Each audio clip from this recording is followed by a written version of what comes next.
Too. I think you're good. Let's rock. Let's make it, I mean, yeah. It's been 6 months. Cool. Oh, gosh. Well, good luck. You're going to landfill next door, right? We're on. Talk, ready? We're on. Yeah. Okay. Is that recording? Okay, here we go. Nope. Thank you all for coming tonight to the October 18th meeting. City Council, would you please stand and join me with a pledge of allegiance, please? Thank you. Pledge allegiance to the flag of the United States of America and to the republic for which it stands, one nation, under God, indivisible, with liberty and justice for all. Roll call, please.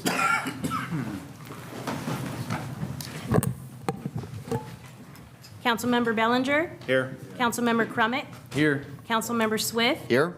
Mayor Pro Tem Legero? Absent? Looks like it. Yes, and if he does come on the line, it would be virtually, which he would not be able to do action because of the Brown Act regulations related to COVID at this time until the council moves forward with the direction on that. And then Mayor Alves. Here, excuse me. Explain that to me in a language I can understand. Sorry. Do you want me to do that? Yeah, Mark could do it. I'll give you a break. I should have just waited till afterwards, yeah. So the governor's orders, emergency orders during COVID that allowed for all types of virtual meetings by the legislative body, you gentlemen, expired. Now, there was a new law that amended the Brown Act, but it requires a declaration every 30 days by this council indicating an imminent need or imminent threat to allow to continue to do things virtually. We're not doing things virtually here, and the council hasn't indicated that they want to go back to all virtual.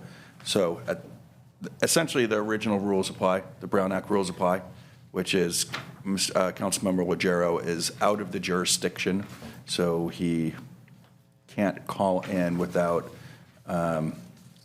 making his play where he would or is, like such as a hotel room, available to the public, noticed, ADA accessible, and all those other things. So we're back to the pre-COVID. But as a citizen of the town, he can call in and express public comment, correct? Absolutely. Okay. All If right. he's online, okay. All right, well, let's move on down. We have no presentations. Let's go to consent calendar.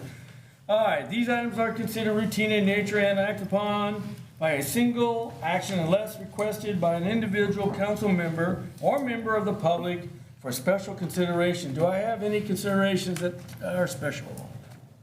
Doesn't look, how about online? I don't have either one of them, so we're gonna come back to the council with it. Move to approve? Second? We have a motion to move approve and a second. All those in favor? I'd just like to say one thing really quick about the number 3, the appointments. Roger Beeman, he's a friend. I went to school with his son. I think it's great that he's on the rec commission. He was a great PE teacher, so it's very exciting to see that he's back on there. Very good. Okay, what carries 4 minus a absent vote. Wow. All right? And Peter's comment, thank you, Peter. Mr. Beeman is a valuable asset to the community, I agree. Okay, let's move down to staff communication. Before we do that, I just want to see if Justin can hear us on the line. Justin, can you hear us? He did indicate that he's not able to hear us, and so I just Okay, want so he's mute. to see.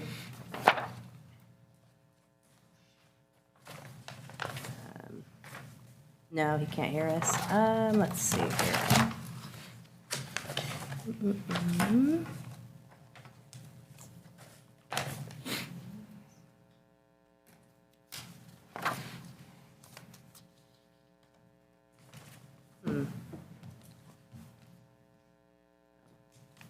All right, I'm not sure what the issue here is.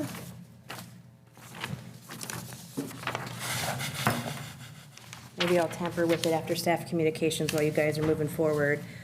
So under staff communications, I was gonna have Justin go first, and I'm unsure why it's not working. Okay, can we move on? So I'll move on to my items regarding go ahead, Chief. Do you have an update? I'll let you go first so I can fiddle here. Just a quick update with the apartment. I just returned from management training. I have a bunch of stuff that they talked about that I'm bringing back to the city to make my department more efficient and help some of our officers out, training-wise. Just to update you, Chief Borges had purchased bowler wraps before he left. I wrote the policy, employed some training, and we had our first successful deployment. It's a less lethal device, another tool on the belt for our officers. It was used effectively, efficiently, spared somebody some lumps and bumps, and mitigates use of force. Can you describe the It ba- apparatus that you're talking about? Okay, it's basically an apparatus that fires a 380 blank, which propels a, Net?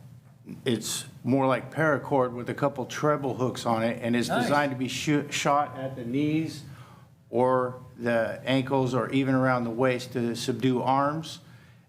It encapsulates just like a bolo would, you know, the two Like rocks the on gun- it's the like the- string. It wraps up. Nice. They can't run away. The only thing they do really fall down. It's hard to fight when you're about to fall over. So they were able to take this individual into custody without any further incident other than the ones he put up as he went in the car. Sounds like the gauchos. It is pretty much. One of my instructors in the back of the room, Officer Vieira is the one that was tasked with go to the training, become an instructor, and teach the rest of the department. I sat on it, I waited until first deployment to see how effective it was, and now the consideration to purchase more of them is on the table. Wonderful. Sounds good. Yeah. I have a question if you're done. Sure. I look at the map here and it shows a cluster of, Petty looks like thefts? thefts, yeah, on Route 120. Can you talk about that a little bit, please? Yes, sir. We had some individuals rolling around town that were apparently after garden statuary Really? or any lawn ornaments. Interesting. And unfortunately, they chose, if you look at the address, at 2500 block, they chose Walnut, Paddock Village, I don't know, Sure. Walnut, whatever it is now. Sure. Several people with all the decorations out in front, whether they can see them or not, that's where they were getting stolen. Most of them came out, found them missing, but yeah, there was a rash of it. Interesting. We didn't catch them. No. Okay, but this is the trailer park you're showing here? Trailer park and a couple other nearby addresses, addresses. side street You stuff. have the trailer park and you also have Mr. Paddock there next to him and I forget who else is there. Yeah. We do have a description of the car. What was the description of the car? It's a a mid-size silver sedan. Like, it's a vague description, but like hatchback. Really? I believe there was a pickup involved too. Interesting. Spotter and the guy that picks them up. I don't know, but I mean, it's used garden statuary. Most of it was worn. That's I think weird some that of they it been would out there for years. I don't know if somebody's setting up house or reselling them somehow or. Yeah, I was talking to the officers earlier before the meeting, and they said, I asked them, I said, I noticed a couple vagrants lately walking through town with no shirts on and many tattoos and pants down to about halfway down. Is there something we experience here that is not normal? No. That's normal. Well, we've historically handled homeless or transient. I think more transient than homeless. Right, but if they're not committing a crime, there's not much we can do. We offer them whatever assistance we have available, which is minimal because the city does not have a whole lot of services for them. Usually what happens is they spend a certain amount of time and move on without doing anything. Let me ask you this, when you notice this type of influx, do you notice a correlation of crime rising or not rising? Both. It's not really, it doesn't really affect it. It's here and there. Usually what you find when you contact them to see if they need help and you find out what they're all about, they're en route from Modesto to Stockton, Bay Area. I believe Sergeant Flores had contacted an individual that was brought here from Roseville somehow. Really? Who had five outstanding warrants for various crimes and was also in possession of documents not belonging to him that can be used for fraud, forgery, those type Okay. of crimes. He was arrested, booked, and will probably be on his way back to Roseville. Interesting. The other individual that my attention was brought to, harmless, was collecting cans, bottles, and whatnot. When it was brought to my attention, I checked with the sergeant on duty, who advised that last he was seen was River and McHenry headed back to Modesto. Like I said, it's usually in transit. Okay, thank you for that. Very good. Everything else looks almost normal, except that I noticed that there was quite a rash there in that one spot. But these other things currently, that's common, for me anyway, I've seen it. All right, thank you very much. Yes, sir. I believe Justin can hear now. Okay. Justin, can you hear me?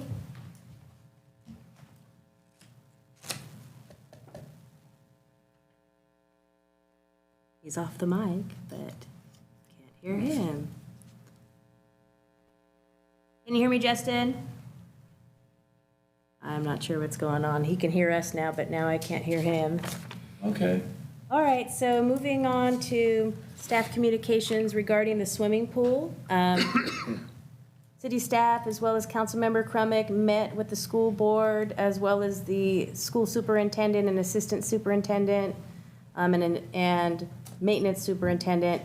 And at this time, the school is going to be obtaining estimates to basically increase the security of the area, which would be installing a safety cover over the pool and putting in some improved fencing.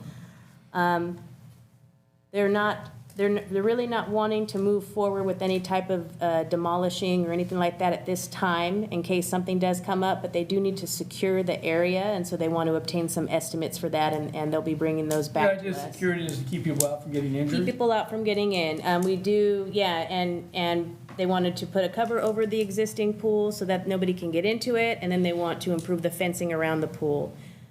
Basically, they could get the type of chain link fencing that's very, very tight in size, so you can't get your fingers and feet into it. And they're probably going to increase the height of the fencing. Do we have a problem with people entering the pool normally? We do. Really?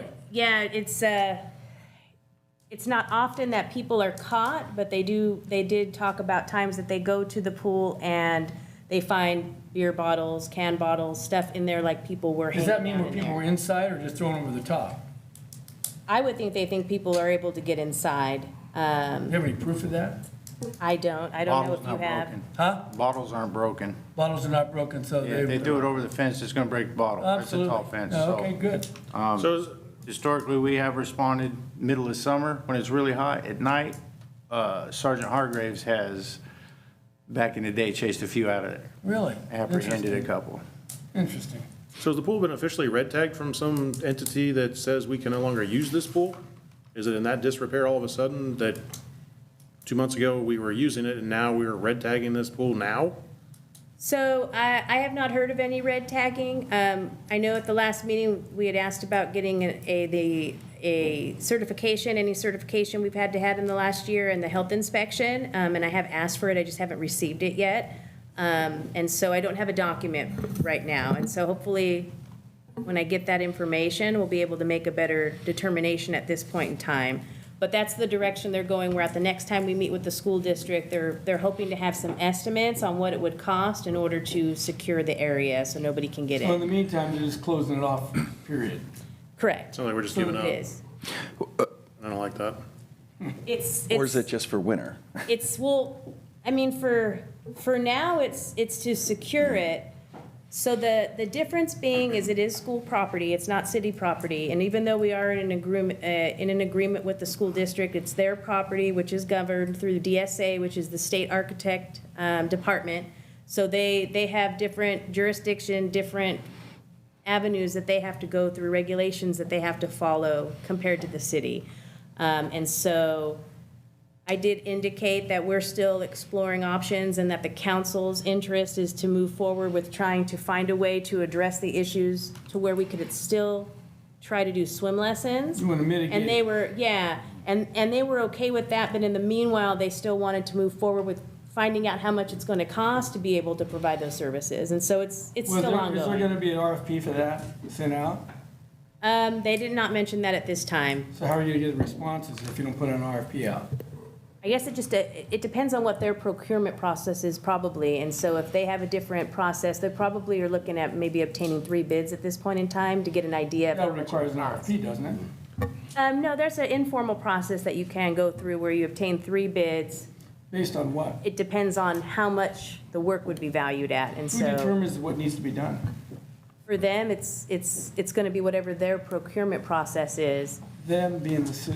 the school district. Yeah, Can they I- have their own procurement process separate from ours, and since it is on their property and is their property, that got would be it. the process. So I was the councilman at the last meeting, and it was me and Dominique and Justin. There was two school board members, the superintendent, or the Ron Costa was there, as well as the facility manager. And basically, we kind of hashed out what the cost would be, and just to renovate the pool to make it usable, I think was around $2 million. If we were going to totally replace the pool and make it, a new pool that would be up to spec and size that we could use it was $4 million plus. So my recommendation, just to put it so everybody knows, where I was at in the meeting is, my thinking on the pool is this, that we use it for maybe 1, maybe 2 months out of the year. The rest of the time, it's sitting there not being used. The school uses it, I think, for a week in the beginning when it's hot. But during the summer, when the city runs open swim and swim lessons, we had a really hard time finding lifeguards. And at this point, the pool is costing so much in taxpayer money that it's very hard to justify keeping it open. So my recommendation was that we close the pool for good. I just think that it's not working anymore. Everybody on the school, well, I'm not saying Councilmember, everybody. if I may, I want to remind you, we're in staff communications, so we're basically providing information. There's no discussions to be had on this item, otherwise we would need to agendize it and bring it back up. So just to focus us on what we're doing right now, which is communicating to the rest of the council what's been happening with this pool. Okay. Can So- any questions be asked? You can ask questions, but Councilmember Kremer is starting to talk about Understood. suggestions as what to do going forward, and that would be proper for an agendized item, not Okay, just so for... the communication was that we talked about how much the pool is getting used and then how much it's costing both the school district and the city. And we talked about if it's worth it to keep it going at this point. That makes sense. It's a tough call because it's a very valuable asset to the community. May I ask just a question? brief Sure, and I do have some additional information to add as well. All right. Where realistically, I know we want to pursue, some avenues, where realistically would our funding come from on the city's end if we wanted to pursue any of the options of renovation or anything like that? And that would go back to, that'd be a good discussion item if it's on the agenda. Okay.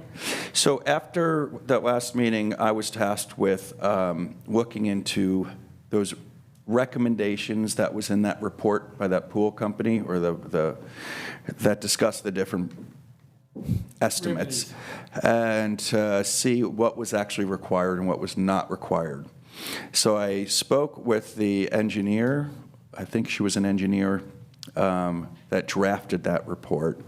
I did some research, and she confirmed that not everything was absolutely required. And I asked her, I said, she was using the terms in that report of violations, and I said, well, that's the wrong term to use at this point, right? Because we're grandfathered in on some of it, actually a lot of it. The wading pool, there's only certain items, let me take a step back. There's certain items in that report that, yes, are required to be upgraded. Not all of them, and I didn't prepare a list for today. I'm just giving some background. So a lot of those items that were in that list that make up the $2 million to repair actually don't have to be done legally. In other words, a lot of it was grandfathered in because it was to code when it was built. Here we go. The wading pool, that has to be brought up to code. That's in the law regarding pools. That just says wading pools need to be up to current code.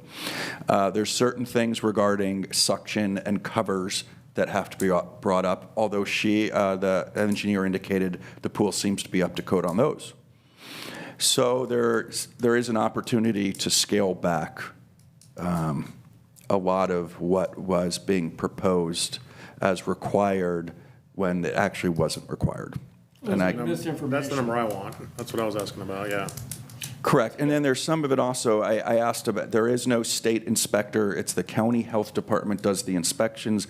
The county health department has been signing off on the inspections on that pool.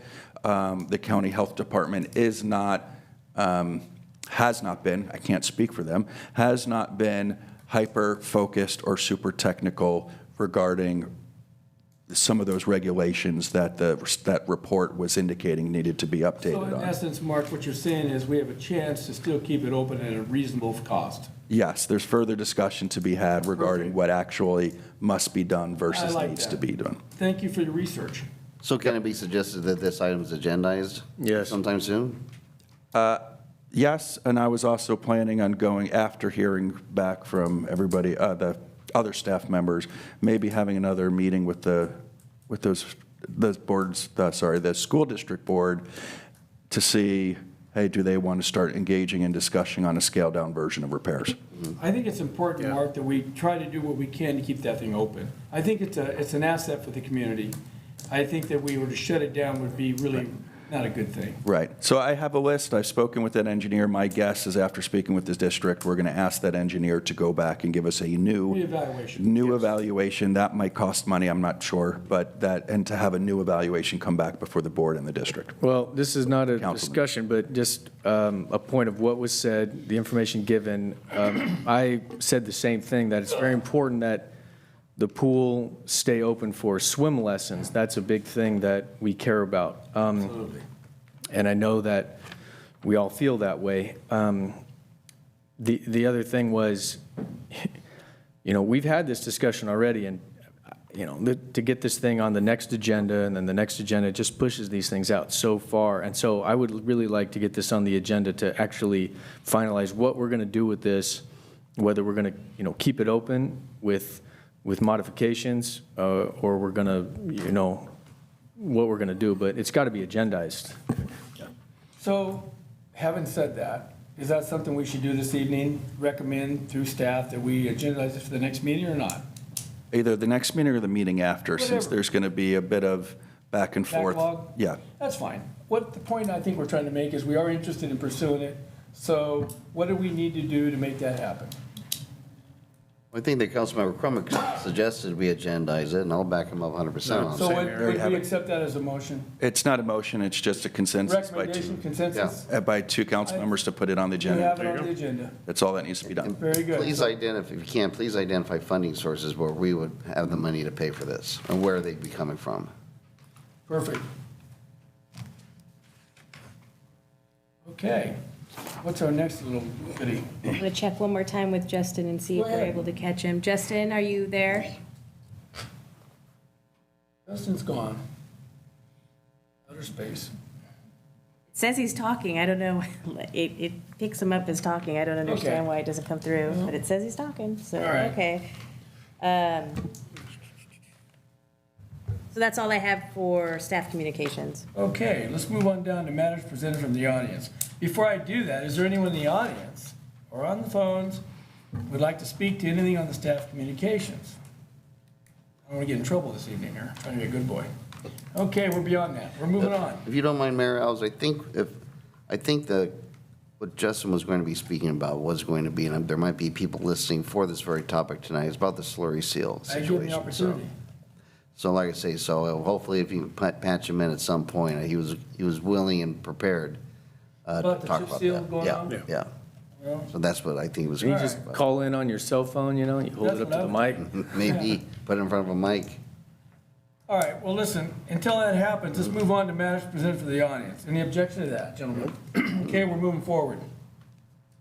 The public may address the city council on any item that is on the agenda at the time the item is called. The public may also address the city council on any item on the agenda within the authority of the city council. Each speaker is limited to a maximum of 5 minutes. Unused time may not be yielded to another speaker. The determination of whether an item is within the authority of the city council is a discretionary decision by the mayor. So if there's anyone out there who would like to speak this evening, please come forward and give us your name, and let's hear what you have to say.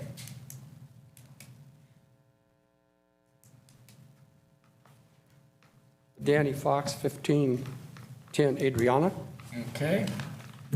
Looking back on the council's agenda, September 7th of 2021, it was brought up from the dais, from a council member, asking staff to come up with a budget that they should present to council in regarding the skate park. So I took it upon myself, those listening, go back September the 3rd, Thank you. 2019. Oh, David needs one. There you go. Sir? Public hearing.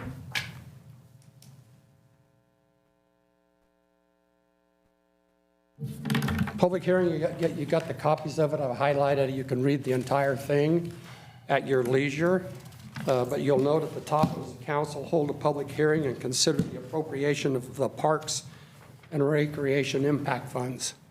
So if you look at under the background discussion, staff at that time talked with the EPF board, and you can read it right there, I highlighted it.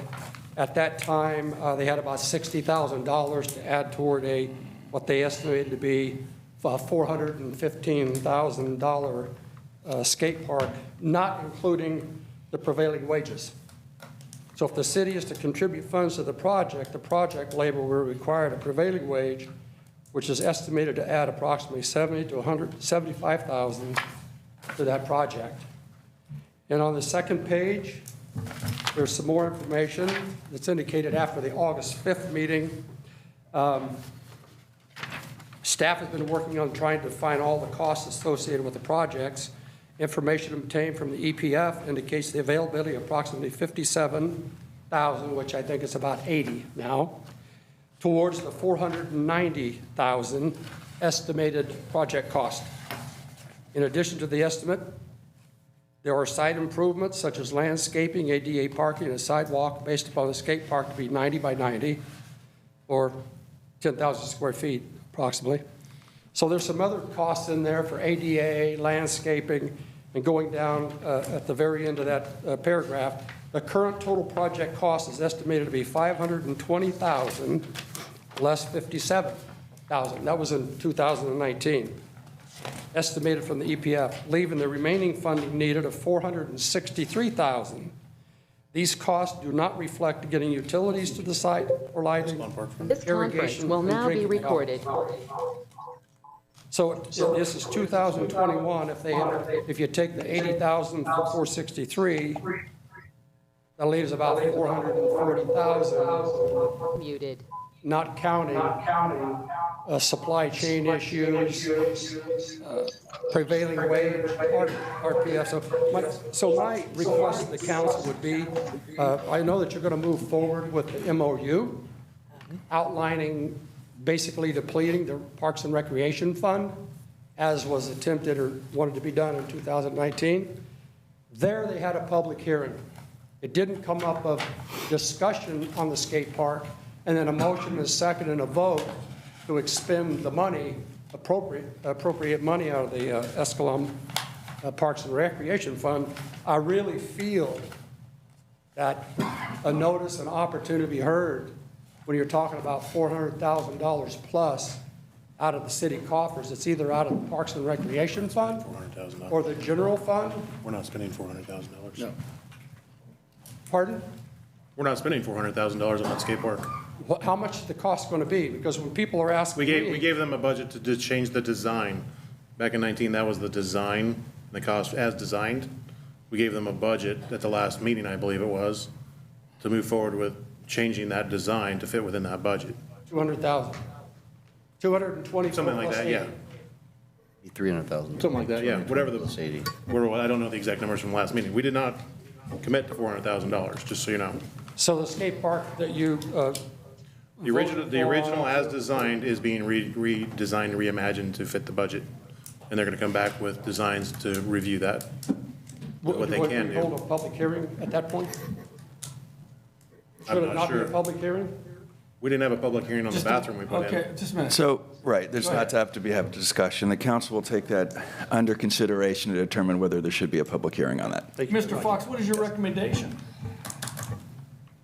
My recommendation is finally, after 10 or 11 years, to get a plan and a process and a cost for a skate park. That's all. Okay, so your recommendation is that what your deficiencies, what you're concerned about is that they don't have a plan, basically? Is that what you're saying? Okay. Yeah. And no budget that's accurate? Is that what you're saying? Well, they have the city's budget. But you're saying that may not be accurate? Well, I don't know if it's accurate or not. I don't think, based upon that photograph, the picture I gave you, a 10,000 square foot skate park is going to cost you more than 300. But you know that they've scaled that back, right? You realize that was addressed and that they were going to scale back on that projection? Did you realize that? Well, I thought Mayor Pro Tem indicated was 10,000 square feet. Well, I think in that evening's meeting, I'm not positive, but I'm pretty sure we talked about scaling it back. Is that right or not? Yeah, it's the same footprint, same square footprint that we're gonna use. Is my understanding, they're just gonna remove some of the features that are higher priced. Whether it's more banking, taller walls, whatever. They're changing the landscape of the concrete, which greatly The contours. changes the cost of the park. And they have a budget now to make that fit. But I think one of the, So, before you leave, Well, there's no, concern- it's not on the agenda, it's public comment. I'm just trying to understand what he's saying. Can I Understood. ask him that? What I want to know is, what is it you're concerned about? You're concerned that possibly the money's being spent beyond a level that's acceptable based on what?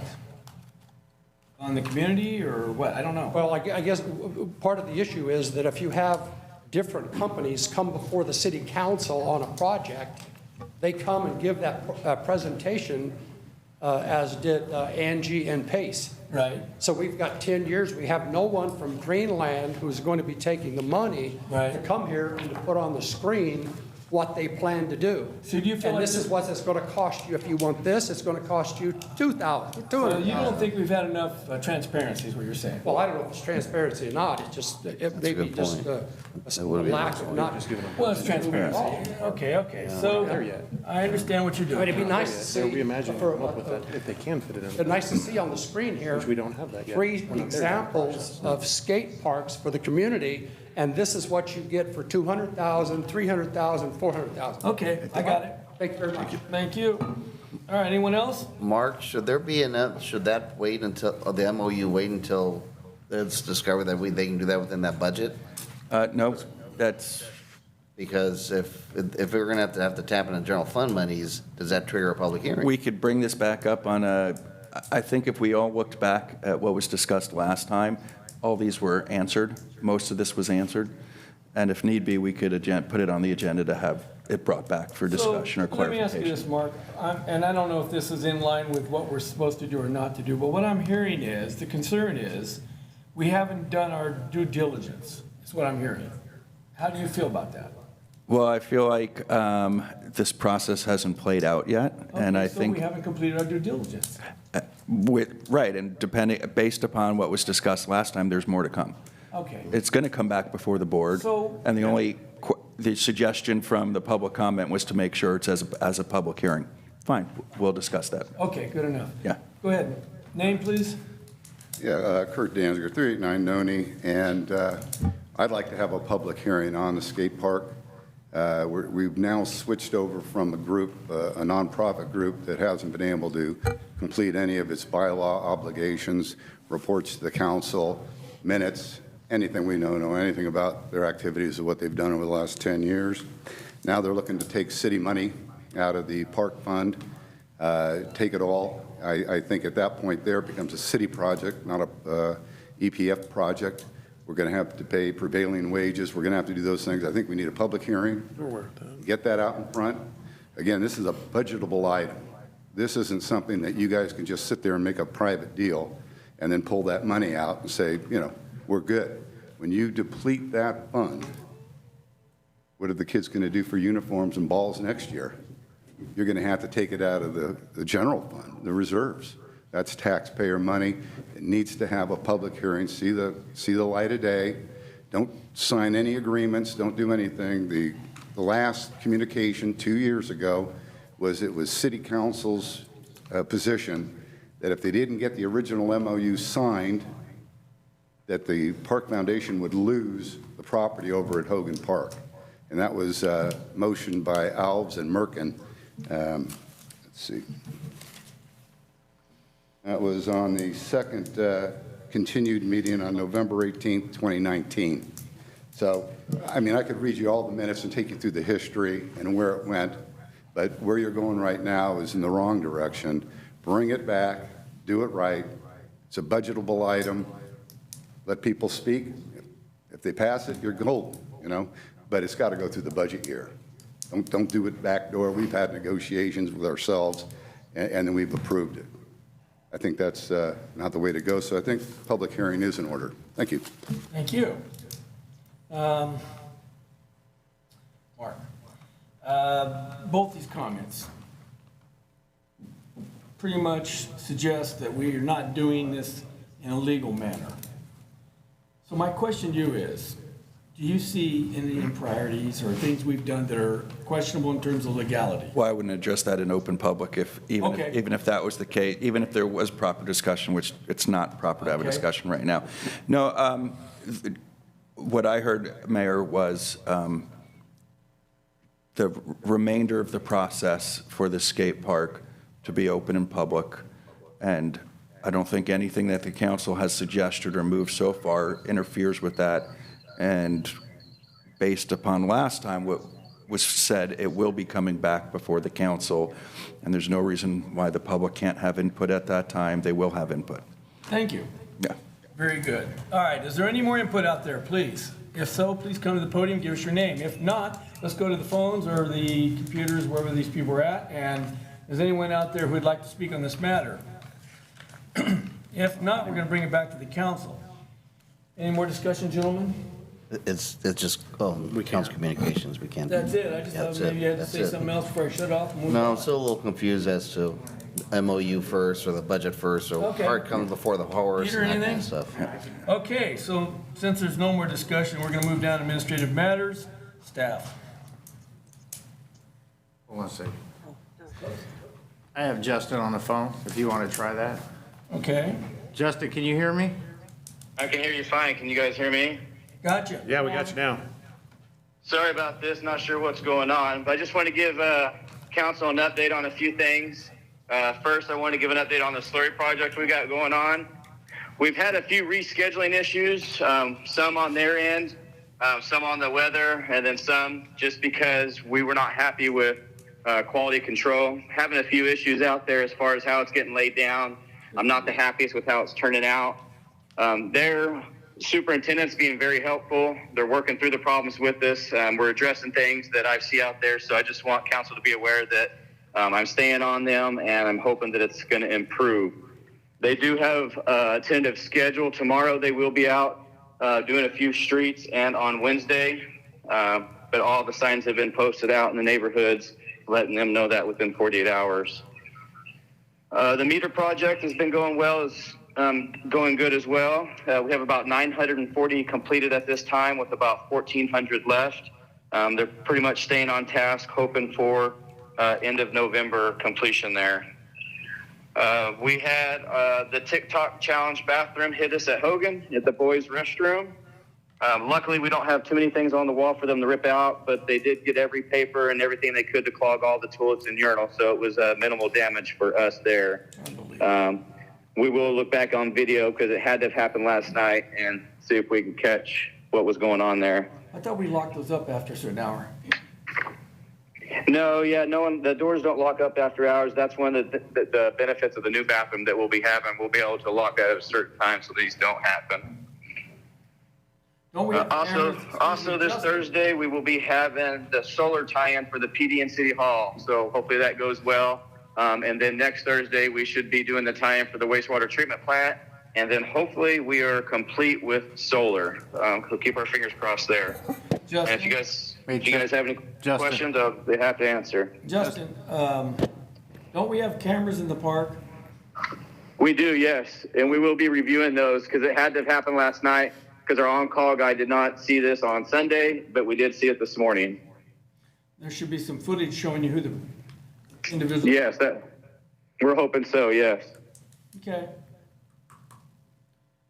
Any, That's all I have. Thank you. thank you. Any questions for Justin, gentlemen?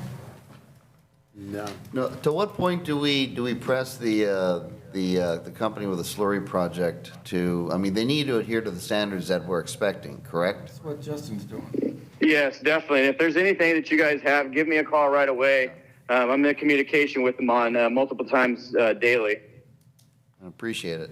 Well, thank you, Justin, for being diligent. No problem. Thank you. Okay, we'll move on to matters presented, administrative matters, report on the agenda. Item requesting submitted by Roxanne Schatz, requesting to be removed 350 Yosemite Avenue from the Liberty Business Park specific plan. Staff. Thank you, Mayor. You're welcome. In accordance with the city's agenda policy that was adopted on May 3rd, 2021, if a member of the public wishes to request an item to be placed on the agenda, they must do so in writing using the adopted form. The request will then be shared by the city manager during a regular council meeting to determine if there is support by the majority of the city council. Once an item has been supported by the majority of the council, the item will be placed on a future regular city council meeting. A public member may submit additional information as appropriate or as requested by staff. Any supporting documents and electronic materials must be submitted at least 6 days prior to the city council meeting to allow staff time to review and integrate these materials into the staff report. So the item that we had received was regarding a property currently addressed 350 Yosemite Avenue, which is a 12-acre parcel that is part of the Liberty Business Park specific plan. We have discussed this parcel in the past. The request is to remove this parcel from the Liberty Business Plan as attached in the request. And at this time, staff is asking whether this is something that the council would want to see put on a future agenda. And at that time is when we would move forward with the staff report and provide you all of the information. Can we hear from the applicant? Of course, and Roxana is in the audience. Please give us your name and let's hear what you got to say. I wasn't planning on speaking. I thought it's not just administrative. That's okay. We always like to hear you.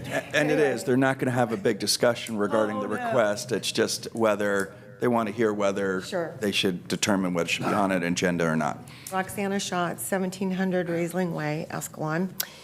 And why I'm bringing this forward is it seems like I'm really limited right now to what I can do at the business park. And as I discussed back in 2007, there was a specific purchaser for that, which since then has passed away. So this was all done basically limiting what can go on that parcel. So it limits me, right now I can't have a gas station or service station. There's no conditional use permits allowed for the C2 zoning. And there's approximately, and I took this off at the Liberty Business Park and the packet, I believe there's 39 acres of commercial zone there.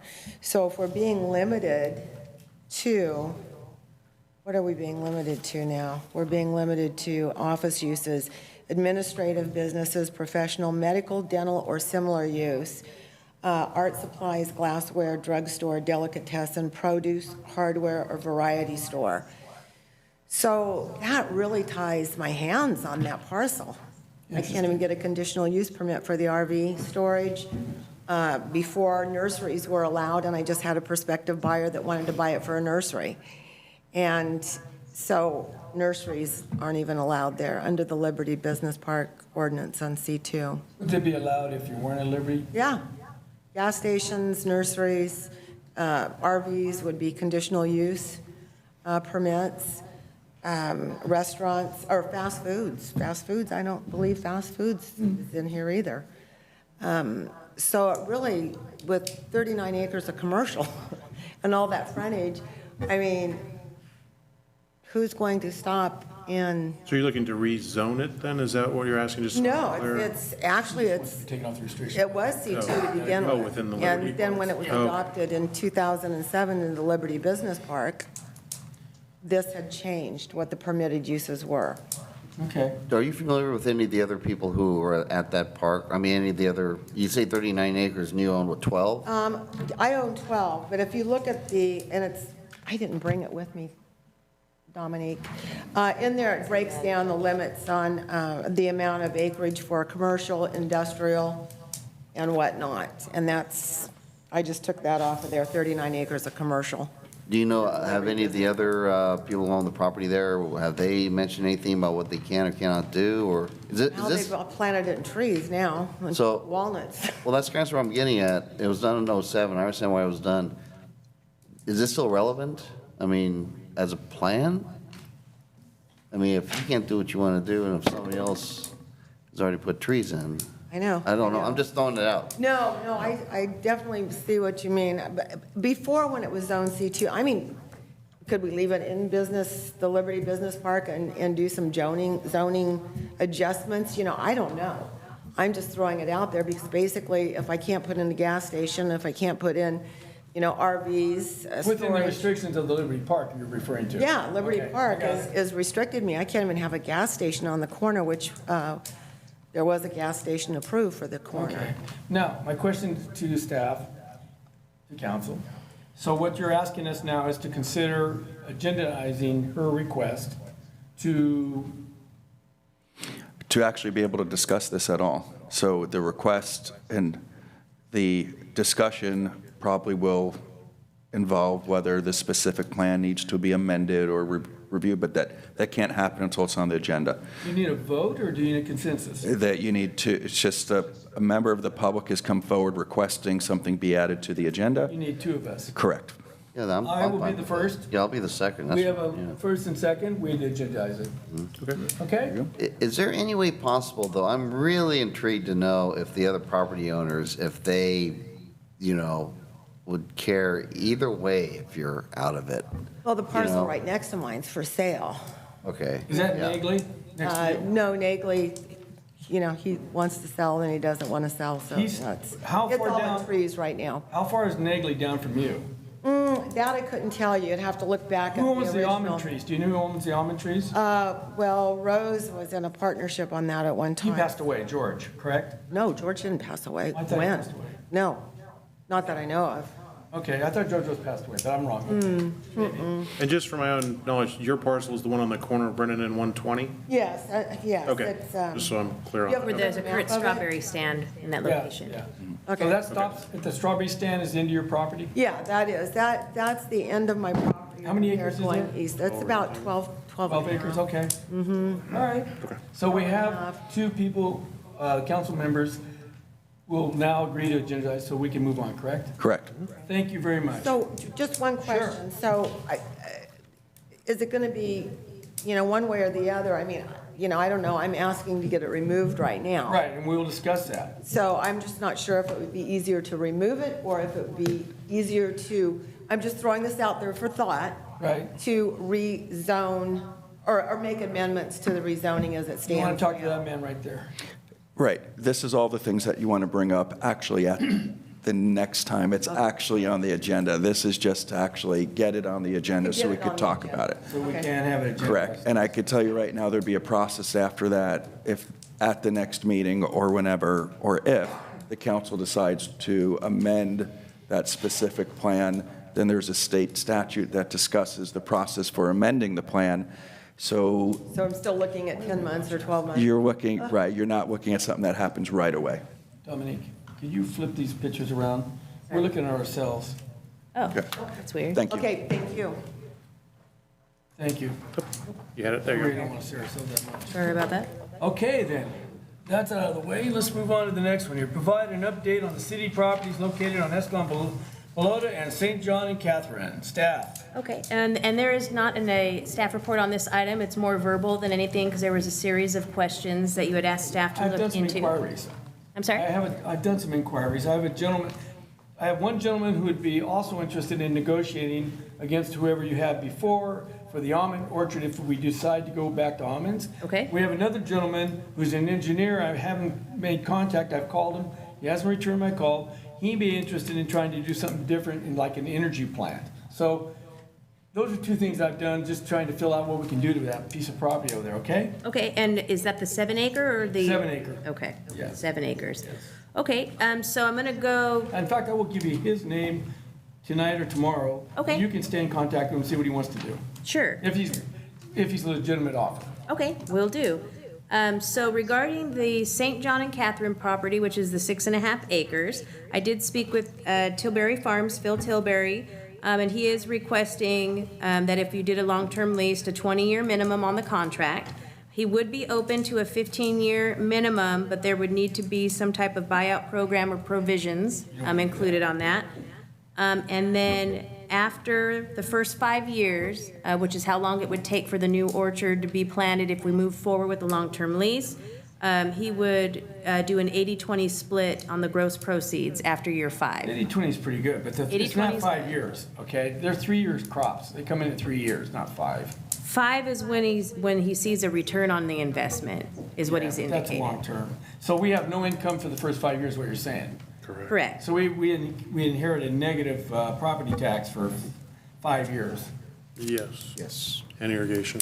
And irrigation, all that. Okay, well, all right, we can look at that. And so I was asked as well about the market value of the property, and in recent sales in the area, we're putting the market value conservatively at this point in time at $475 or greater. So at this time for St. John and Catherine, the options would be a long-term lease.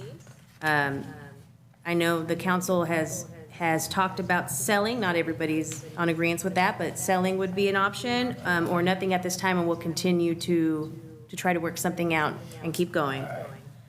Regarding Escalon Belota, which is the 19 acres, Tilbury Farms indicated wanting at least 10 acres to be able to plant almonds in that area if he was to move forward with continuing to do almonds.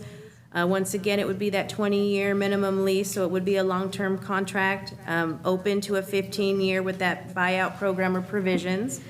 Once again, also an 80-20 on the gross proceeds after year 5, or at year 5 and on, we can negotiate that. We have the market value of that property, which is the 10 acres, not including the other 9, just the 10 flat acres at $750 or greater. The value We're of the trying to property? be the value of the property, yeah, and we're trying to be conservative because we're not sure Right. where the market's going to end up, What's the depending zoning of on that what. property? It's ag, right? Ag 1 or ag, something like that? It is considered ag, but it's city-owned, and so we have the discretion to do what we want on the property because we own it. But at the ag zoning. It is ag county zoning, correct? Okay, at that price, it's $750. If we change it, we could change the cost of the property. Correct. All right, got it. So just some notes that I had, in talking with Tilbury Farms, he estimated to be approximately $5,000 per acre to tear out, grind, remove, and replant trees. It's approximately $2,500 per acre for annual care, and these are just numbers that he's giving us to have a little bit additional knowledge with this. And then as mentioned before, 5 years before there's an actual return on investment. I did speak to somebody regarding short-term lease options. The option that they do what? were alfalfa, growing I like it. alfalfa. There we go. It's short, 2 to 3 years for leases. I like it. The only thing was that they estimated net profit to be at about $600 per acre, and so I'm just not sure it would be enough So for 10 us acres to. would be what, 60,000? And well, it depends how many 6,000. times 6,000, yeah, it depends 6,000. how many times they cut, how much crop they're able to They get get. about 3 cuttings. Yeah, Is that per cutting or per year? Yeah, good point. it's $600 net profit per acre, so it's probably just each per Well, acre, you need to clear that up, yeah. because I gotta Yeah. believe it's more like per cutting. That can be a big difference. You think per cutting? Per cutting, there's 3 cuttings per year. And this is, I just spoke to him last week regarding this, and so he's supposed to give me some information. My only, I like the fact that it's a short term and that you get in and out. And plus, and it is an option. My only issue is like the amount of staff timing for it and not having where's the as staff much. time for it? Well, we would be in contact with them when they're cutting, monitoring, those type of things. We're gonna have to weigh out costs with the contract and whether or not the amount of money that we would bring in on our share that's If still you up get- in the air. If you can get. He hasn't given me a If you split can yet. get $6,000 an acre and there's 3 cuttings, I think it's worth it, and I'll tell you why. It allows flexibility for us, number one. Number two, it pays your property taxes, and we don't have a long-term lease. So you might ask about the 7 acres as well. Okay, I can, yeah, and so he's still gonna get me some information on that, but I am putting that out there because there is somebody interested in doing personally short-term alfalfa. Prefer short-term, Okay, and I personally prefer something like the alfalfa over the almonds. The almonds, the problem I have with the almonds, it's a long-term contract, it locks us in, and the buyouts are not cheap, and things change. We just don't, it really limits our ability to do things we might want to do down the road when you go long-term. yes. So it's something I think, I'd like to look, who, is a guy local that does the alfalfa? Correct, yes. Interesting. Let's look at that a little more seriously, Okay, sure. please. On the almonds, the 80-20 split, at year 5, what are they, and at current rate, what do they anticipate the revenue is That's hard. before we split it to the 80-20? Rough numbers, I'm not asking for the penny or anything, but just, I'm curious, okay, what's an annual revenue stream that are 20% really worth on that? Saying it's an 80-20 split doesn't give me any numbers, see if we can cover costs at all. That's a valuable point. If we can Yeah. figure out, okay, we're gonna average about this much per acre, your 20% is And we worth can weigh this. that against the, And then, yeah, then we can kind of figure out what we're really getting for revenue. the only thing is, Sure. again, there is Against that the- issue, but the other issue is long-term locking in. Yeah, And I we agree. don't know what's happening. When you lock yourself in for 15, 20 years, that's serious. It's a long time. It chastises a lot of things. That's why I wanna know the money. Yeah, I understand that. It would have to be a major consideration. Yeah, and that alfalfa's not a bad idea. I mean, like I said, I all like depends it. if you're talking about per cutting or per year. Exactly. That's gotta be per cutting. I mean, that's just pricey. I believe it's per cutting. Yeah. Well, it's that's gotta be. 18,000, that's, Yeah. what'd you say was 12? And But I'm not sure how often it's 18,000. cut. I've Yeah. read other things that say it's cut 7 or 8 times a year, so It's I gotta just, be. I It's think gotta it be just done. depends. It is in Nevada. It's more got at than, least it's, 7 times in it's Nevada. more than 3. Yeah. It's gotta be like more 5, you It's know, gotta be more than 6. 3. I've watched Naragi's alfalfa over here, and I've only seen him, this is third cutting coming up. That's it? That's it. Is it really young or is it really old? I don't know that, but it's beautiful alfalfa. Yeah. If it's really old, then you're gonna, again, really young or really Well, old, listen, just like anything else. Let's you know, find it's out not from a pro- experts Okay, what the average cutting in this environment is. sure. And then weigh it against what you found out, years. and then bring it back to They us and we'll switch it to discuss corn it. to get those nutrients. Because I prefer a short-term over a long-term. I And think is the that for council would both agree- properties? Please. And I think the council, and I'll get to the engineer's name on the other one, and you can discuss whatever he wants to do. Corn and winter. Dominique, another point, Tilbury was mentioning 5,000 per acre to pull everything almonds out, correct? Correct, pool and replant. Would Pool, he be- grind. That's on him. Would that be on him? If you gave him the 20-year lease, Right. yes, it Just would. keep in mind, if it's not on him, If it's on, It's on us, us. correct. And that's about what it costs. It actually costs a yeah. little more now. And so that's And gonna so be, we would actually have to do that to be able to let somebody grow so alfalfa, what are we talking about, 19 plus 6 acres, was that about 25 acres? correct? 25 times 25? 75 grand. How much? But there is another 75 option grand. on the orchard removal. I'm sorry. Guys, there are companies that will remove the wood, just for the wood and the burls. I'd really recommend going with that, because we don't have the money to pull those. No, off. I appreciate that, and I know a couple companies, I don't know if they're still in business anymore, but I used to know. And we could review that as well as an option. Okay, Dominic, if you remind me, I'll get the name, he's out of Merced, the guy that does that, Okay. and see if we can get a quote from him removing these, because they take the wood, that's where they get paid. Yeah. And they ship it to Nevada. So Okay. staff direction at this time is to continue moving forward, obtaining additional information, and come back with all three. Absolutely. Okay. Again, I prefer short-term, anything we can do to do short-term would be great. All right. Mr. Mayor, did you want to take any public comment on that I'm item? going to, right now. Yeah, do we have any public comment on this item we just discussed? And is there anyone online or the phones? And we're not gonna get any feedback. Okay, good. So we satisfied that maneuver. Let's move on to the next item. And that next item would be adopt resolution number 21, XX21, approving the recommendation use of the American Rescue Plan Coronavirus State and Local Fiscal Recovery Fund. Okay, staff, what do we got? This would be Claire's item. Claire, what do you got? Good evening, Mayor and council members. My name is Claire Tyson. I'm your new interim finance director. Welcome. Thank you. And so one of the items that I know you've already been working on, we put together in this presentation before you. So I've got a quick PowerPoint we're going to bring up. Sweet. to go through this kind of succinctly, because there's a lot of information in this item. I like this succinct part. So what we're going to go over this evening in this presentation is what is the American Rescue Plan Act, called ARPA? What are the federal goals and objectives? How will this impact Escalon? The plan, this is an initial plan that's being discussed this evening. How do the prior discussions and actions fit in? And then going forward. So this is stemming from the federal response to the COVID pandemic. So state of emergency was declared in March 2020, a little over a year ago. The economic impacts of shelter in place were pretty immediate. Restaurants and retail stores were closed. People weren't going out. It was kind of changing the whole dynamics of the economics of our country, our state, and our county. So the federal government started pushing out monetary incentives, starting with the household money that was sent out based on tax returns or taxpayers, and then some business accommodations, and then some state and local government funding. Some of that was in the form of the CARES Act money that you've heard about. Then in March 2021, the federal government came out with the American Rescue Plan. That's this item before you. They approved $350 billion to be spent a variety of ways. Another household economic impact payments, and those payments were really designed to regenerate the economy and to assist households and people who were hit by this pandemic. There was also aid to hard-hit industries and businesses that came through another stream of money.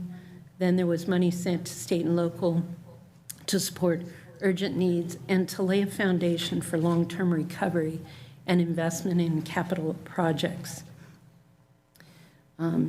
U.S. Treasury provided a spending guidance called the Interim Final Rule. That interim final rule kind of limits how the funding can be spent, but let me move forward. U.S. Treasury sent $240 billion of that money to state, territorial, local, and tribal agencies. The intention really on a local level was to avoid budget cuts, layoffs, quickly rehire vital public workers, restore services, and provide for long-term investment in the community. Cities and states are highly encouraged to build affordable housing, increase childcare access, invest in infrastructure, and they're very specific on what infrastructure. It's limited to broadband, water, and wastewater. Revitalize disadvantaged neighborhoods, and restore services and support of essential services workers. The intent of all of this is to provide economic recovery. The local governments receive distributions to be obligated over 3 years. So this money you're going to spend over a 3-year period, fully utilized by December of 2026.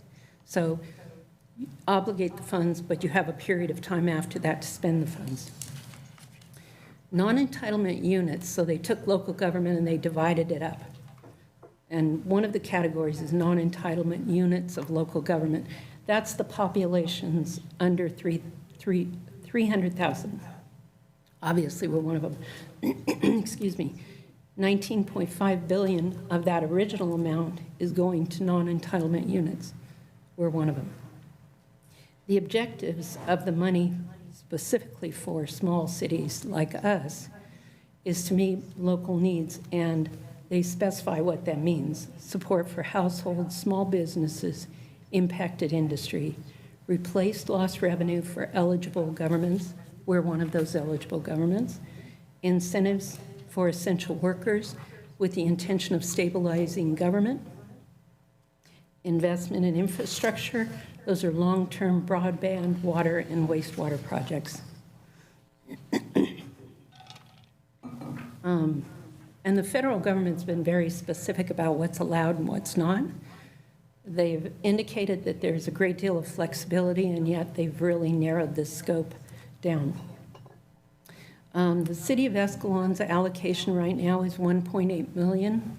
That's been identified by the federal government.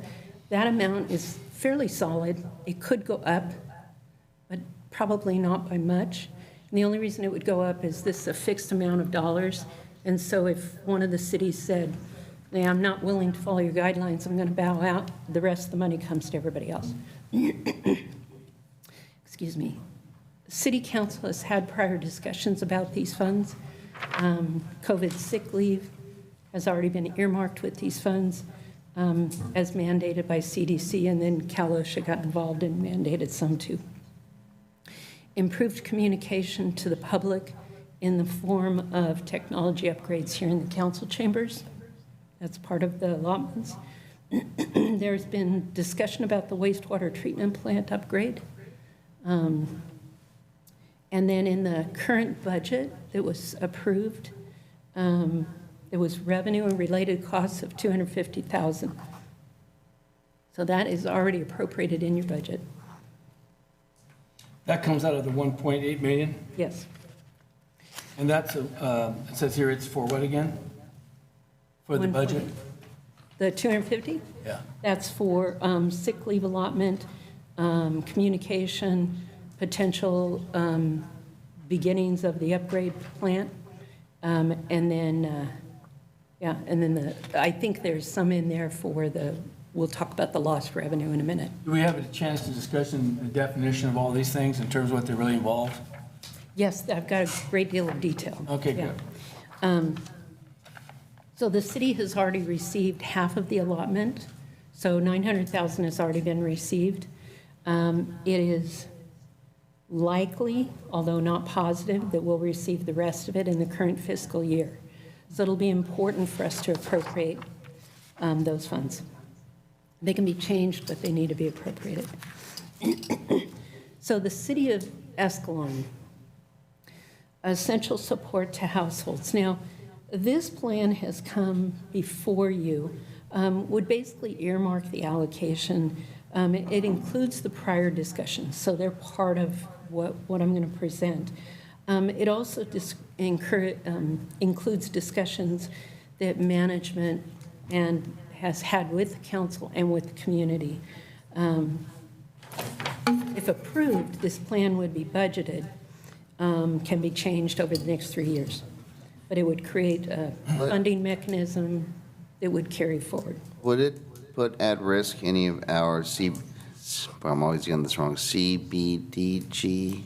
I got that right. No, it will not. It would not affect any of those funds, but they wouldn't be put conflict. down accordingly? Okay, Yeah. good. Good question. Yeah. So there are certain categories that we look at in that federal ruling and say, does it apply to Escalon? So these are the ones we came up with. Essential support for households. There's a lot of money in this plan that is going to go out in different ways. So it's limited what we can use this for.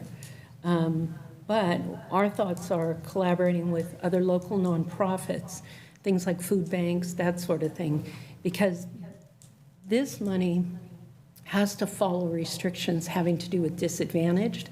And so there's a process of validation for that. My question in your terms of your validation, is there percentages attached to that? What No. percentage has to be here or has to be there? None. So the idea is you have to distribute, but there's no limitation in terms of what percentage. No, there's no But you do need to percent. make an effort in that direction. It would benefit the community to make an effort in that direction. Okay, forget the committee for a minute. What about the legal limits guidelines that they're putting on us? Do we have to do it? If you had a community where you said you have no need to support the households other than what's already being done, you could put 0 in this category. And then move on to the next category? Correct. I see. So they give you categories and you fill in the percentage you feel necessary in those categories? Put the dollar allotments. You think Percentage, you want dollar amount, earmark. whatever. Yeah. Yeah. Okay, good to know. Thank Okay. you. Well, if you put 0 in that category, where does that money go? That money moves To one around? of the other categories. Okay, so we don't lose it? It floats. Okay. Yeah. If you didn't earmark it, if you didn't spend it, then it goes back to the pot and the other cities around you get it. We'll spend it. That's what we- We're not going to let that happen. No, it will be spent. Community well-being and communication. Technology, I'm sorry, back to the first one. The reason why we would want to look at nonprofits is they probably have a validation process that we could utilize instead of reinventing the wheel. Community well-being and communication, technology upgrades, and that improve public communication. I like We've that already one. talked about those. We could do more in that area, but we put an allotment in there. COVID mitigation and prevention, COVID sick leave mandates, we know that there's going to continue to be some of that. PPE supplies and equipment, that's the personal equipment, protective equipment. That could be spent on that also. Yeah, they must demonstrate a need and negative economic impact from the pandemic. So in other words, if you had a recipient that said, I could really use some assistance, but I've been at this level of poverty for, the last 5 years, and it hasn't changed, then they're not eligible. Exactly. So it gets tricky. Economically disadvantaged. There is a way that you can spread that more broadly, but Escalon does not qualify. It's called the Qualified Census Tract, but we are not economically disadvantaged in general to be able to do that. The next one is the wastewater sustainability. I understand, and from a tour, I saw it from my own eyes, that the city is planning to do some kind of upgrades for the long-term viability of this system to continue providing service to the citizens. There is in your CIP already approved projects, a project for just a plan, bring somebody in, develop plan options, bring them before the council, let the council take a look, see what they want to do. That is a sizable project and would require a review of the rates. But if this funding could mitigate those rate increases to the citizens for this upgrade in the project, it fits the requirements of this funding. Good, finally get a break. Yeah, every little bit. Then the other good thing about the wastewater is that of this $350 billion, there is other money that's being targeted for water and wastewater projects through some statewide systems. Those monies, once we have a plan in place that council has directed, we can then apply for those funds. So whatever the council decides, this is the direction we want to do for these upgrades, then we can apply for additional funding, again, minimizing the impact to the citizens. We have a current project with the SSGID connection. How soon would those funds potentially be available, possibly apply to that project? Talking about the water line? Yes. I'm not sure. I'd have to, I know we have a project. I'm not sure how it connects in and how. The project is moving forward. Is it possible if we have, based on the timeline, we get funding for the city to do the project, those funds could be available to pay off the loan if we were to secure funds to get the project going? Are we allowed to do something like that with the funds? This money is not allowed to be used to pay off. Okay, so Prior we need to loans. figure out if that, supplement, we need to figure out how to get that in sooner then, okay? Some of the other sources she was talking about. Yeah. Okay. Okay, and then the last item is called recovery of city government. So the federal government was very clear that they want to make sure that local governments are supported and brought back up into providing, stable service to the community.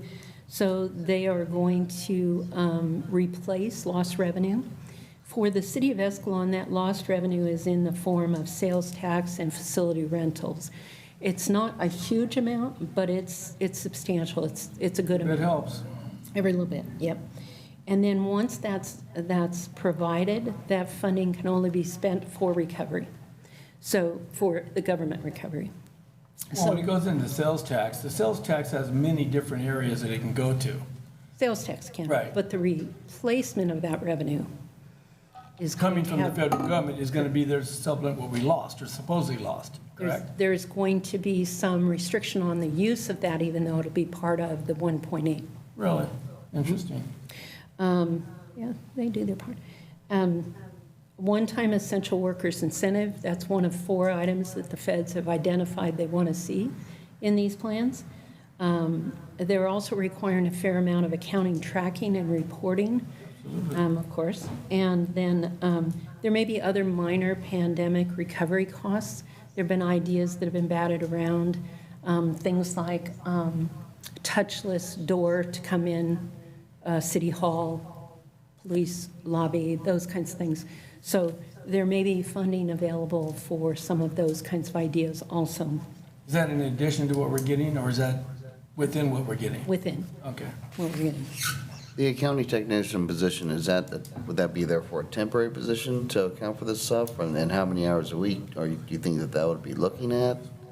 It depends on the plan, honestly, but I would imagine that this funding would pay for at least 50% of that position, at least 3 years, possibly the full 5. Okay, because they're reporting the full 5. So we would have to hire somebody new to collect those monies. We couldn't designate. We don't have capacity within your Okay. existing staff. Okay, that was my next question. Yeah. Yeah. Now we got to pay that too. Okay.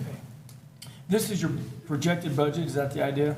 So before you right here, it are those items that I just discussed and the earmarked amounts. Who determines these amounts? I did. You did? Okay, do you have? Basically, it's from information being provided to me.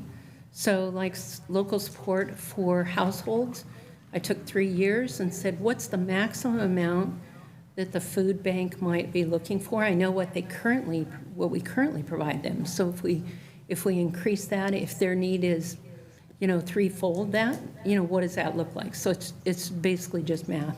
The community well-being and communication, I already know those amounts because we have This those. $90,000, is this internal or is this county? What would happen if this were approved, or if some amount was approved here, is that we would collaborate with other nonprofits and figure out what was their need, what is their tracking mechanism currently to demonstrate this COVID impact, what they call negative economic impact from the pandemic, and then determine what that allotment should be. Anything that wasn't spent in any of these categories would then, it would stay in the pot, but it would move to one of the other Redistribute. areas. Yeah. I get it. And we would report, whatever is decided, But we'll these- come back to this council. These numbers that you've come up with, you have supported them through information you've been Yes. able to get. Would we have access to that before we approve this? Most of it you already have, yes. So the COVID mitigation and prevention, that's an estimate of what we already know to be the COVID sick leave allotments. No brainer. And that's over a 3-year period. The What is waste, community well-being and communication, 40,000? What do you figure we're into with that? you've already spent it primarily on this equipment. The one that you can't hear Justin speak on? Yeah, that one. That one. That's classy. It's probably Yeah. operator error So- more than anything, to be honest. So All right. the wastewater sustainability, that is already in your CIP plan. Yeah. It's been increased slightly to include a rate study because it has to go with it to Of make course, we it, better spread it out. yeah. And then the remaining amount is just under recovery for city government. So back to your question, what I would imagine is if we went out to the nonprofits and we found, they're only going to need 30,000, not 90,000. It only seems like a big Then number. what would happen is it would fall down to recovery of city government, would come back before you guys. You guys could say, I don't want it there, I want it here. And this will be an iterative process through the next 3 years. I have no issue with the fact that we're going to help those less fortunate, no problem. But I think the number's a little bit high. It might be Yeah, I And think that's we have- over what period of time would be my question? 3 years. 3 years, so that's 38 years, what? Yeah, a is ton of it money. what we put projected? in there. And it might be too high, but we won't know until we have that collaboration. I didn't want to undercut No, of the course. numbers to the community. I wanted to, if anything was undercut, I wanted to be recovery of city government. Well, when this money's designated to this community, and I see that money there, and I think, well, these groups you're referring to are county mostly, a lot of them. So I hate to see us, not that I'm a Grinch or anything like that, but I'd like to keep the money local. It would be local. it would only be eligible for. Within the city Escalon- limits? Yes, Well, you're not gonna spend $90,000. That's You might a be lot right. of money. and we can adjust that as time goes on, Sure. That's not a problem. Right. But the plan before you is to go ahead and appropriate the remaining amount. Which is the 1.5? Mm-hmm. And that we're looking for a home for. We've We- got a home for most of it. But the 1.5, we don't have a home for yet, or do we? We do. We have a wastewater sustainability. The wastewater CIP project is in the plan for 1.4 million. So that was and where we could put it has there. an unidentified source, which was intended to be. I like it. No, that makes sense. Yeah, I got no problem with that. okay. All right. So gentlemen, do you have any more questions for, Not at the moment. no? Not at the How moment. about you, Peter? No. None.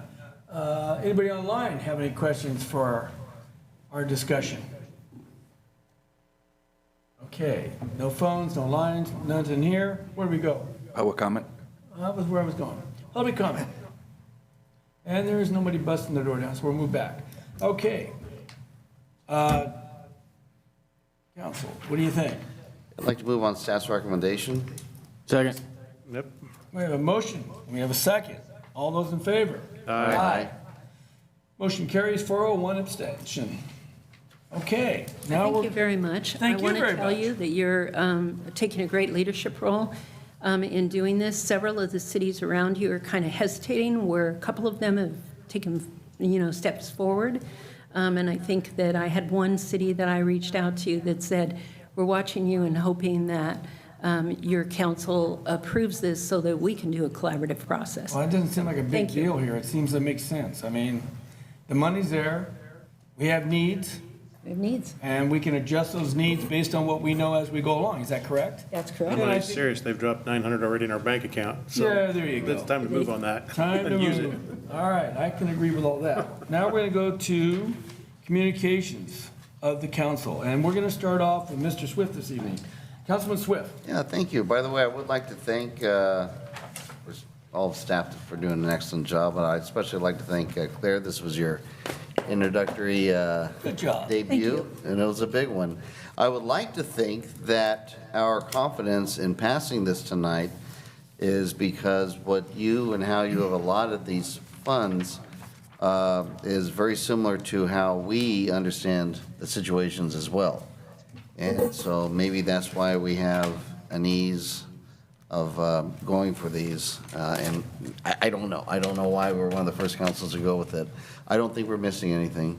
So, yeah, very nice job. Very nice job. Well, first of all, we're known to be very conservative, number one. True, true. Number two, so if we're going to go, people are going to say, well, hey, these guys usually don't do much Yeah. with it, so we'll see. All right, Oh, really briefly, and I did receive a parade entry form for the Veterans Day Parade for Thursday, November 11th, 2021. And it is a request, I would imagine, for the city council to be in the parade. And I know we're always a little hesitant to be on this one because we feel like it's for you, not for us. But if you're requesting it, my question to the council is, would you like to participate in the Veterans Day well, Parade? let's talk about the logistics in terms of what it is we're going to go and who's going to supply what to do what. So do we have a float to begin with or a ride? Yeah, we'll have something. I can put Okay, something so together we- with this one. Councilman Swift is confident we'll have something. I'm confident I can be there.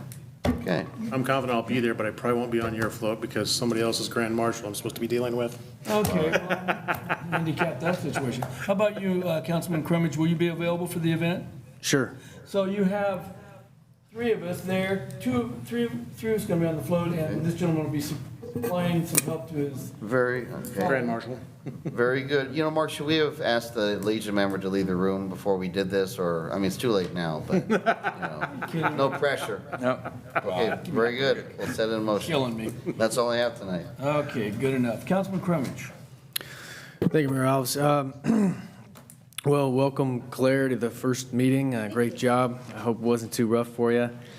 I think we had some good discussion on a number of items tonight. One thing I do want to make a comment on is kind of a broad comment of what's going on in the world as related to mandates and COVID vaccine mandates. If you guys look, there's protests and people go into the streets, kind of demanding the right to choose what they do, and liberty and freedom and those ideas. And I would just like to echo those sentiments. I know that there was just an a college football coach that was fired because he refused to take the COVID vaccine, and he was denied a religious exemption. And I still think that over the last year and a half, this has been the greatest power grab from government that I think we've seen in a long time, and being able to tell people what they can and cannot do and what they should and should not put in their bodies has just opened up a huge door that I don't know if we'll ever be able to close again. But for my part up here on the city council and local government, I will never enforce a policy or a mandate that takes away somebody's liberty or right to their God-given freedoms that is supplied under our Constitution, which I have sworn an oath to defend from foreign and domestic, and right now I think it's coming from the domestic side personally. So I wanted to make that comment, and anybody who's listening in the city of Escalon, at least for my part, can know that I support you and your freedoms and your liberty and your right to do what you want with your body and with your property and with your resources. Thank you. Okay, Councilman Bellinger. Claire, I'd like to echo everybody else's comments. Nice job, nice presentation. Appreciate everything you've done in that regard. Looking forward to hearing more from you in the future. Justin, if you're still out there, thank you for addressing the situation with the slurry coat. That's on everybody's mind in this town, so please keep on top of them. Maybe before they get to the last project, maybe if they could start their efforts to clean up their mess on the streets that are a problem before they're done, and then they start asking for money. So don't let them finish the last road till they've cleaned up some of the other ones, please. To the city staff, please don't pay them until we're satisfied. I know there's got to be at least a retention clause somewhere in there and whatever else we can do without getting ourselves in trouble with the contract, but use every means possible to leverage that to enforce them to get work to the satisfactory level of Justin and the rest of the community, because I don't see anything good out there right now with those streets so far that I've seen, along with the rest of the community. So we can leverage that the best we can. That'd be great. Outside of that, that's all I've got. Okay. All right, the Lions Club. Saturday, we cleaned up from Jones Road to the river and back to Jones Road, all the debris. There was about 10 of us or so, and we cleaned up a ton of garbage. And I'm really proud of the Lions Club. We have our first female member, and it's just wonderful that we have her out there. She's leading the pack. Is she a lioness? I'm sorry? Yes, that's correct. Very good terminology. Thank you. All right, her name is Taylor, and Taylor has done a great job for us, and it's a new dawn for the Lions Club because we've never had a woman before. And I think the old guard was a little reluctant to have women. I personally, hey, they do most of the work. Let's get them. So it's fun.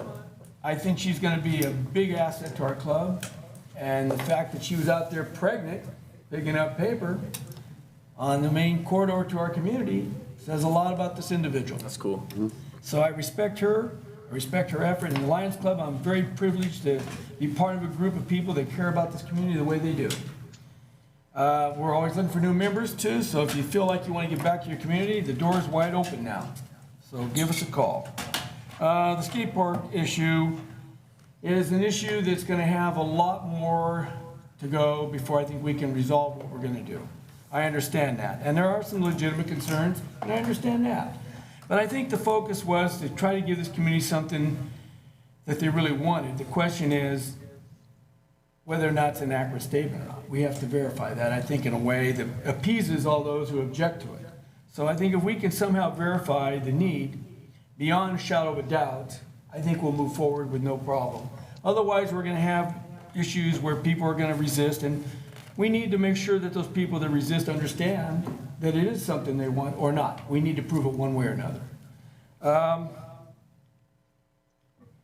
The railroad had some spikes sticking out on St. John, and I want to thank staff for getting hold of the necessary individuals to take care of that. We had concerned citizens that they were getting their tires punctured when they crossed So I don't know really what happened, but I'm glad it got taken care of. Thank you.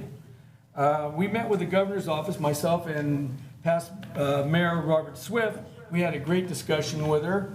And I think the message we tried to send her was one that, listen, we don't have a problem with government. We have a problem with the way you're treating us like everyone else, and we're not.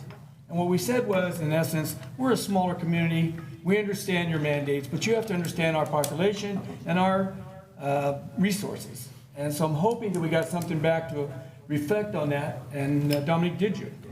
Not at this time, no. So what But I happened? have reached out. What happened to the 24-hour response we're supposed to get? She had followed up with a 24-hour response where she had provided all the fact sheets on all of the legislation that the governor's office had approved and the pots of money that they had available for certain items and things that were approved. And then I followed up with her earlier today, so she probably hasn't had enough time. I sent out an email this morning asking for that information. I would love to know how they justify it, because it's really unfair what they're doing to these smaller communities. I mean, they're jamming down our throats the same thing they're jamming down everybody else's throat, except we don't have the resources. So it does create a burden on us. Now, the new money coming in from the federal government definitely helps us a lot, and I'm glad to see it here. I think it's why we approved it. We need it badly.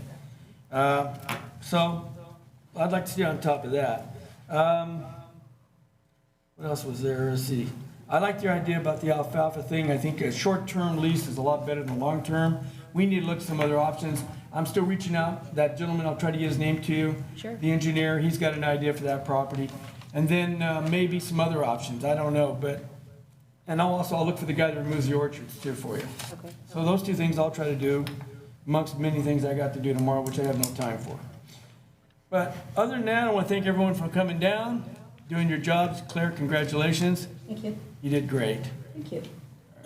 Now, I think you brought your situation in front of us and you presented it in a way that's palatable.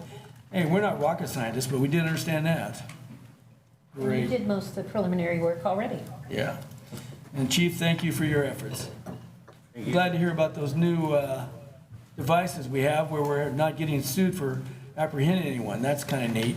It does help out quite a bit. Good enough. All right, if there's nothing else to be said by anybody else, we're going to close this meeting. Good evening, everyone.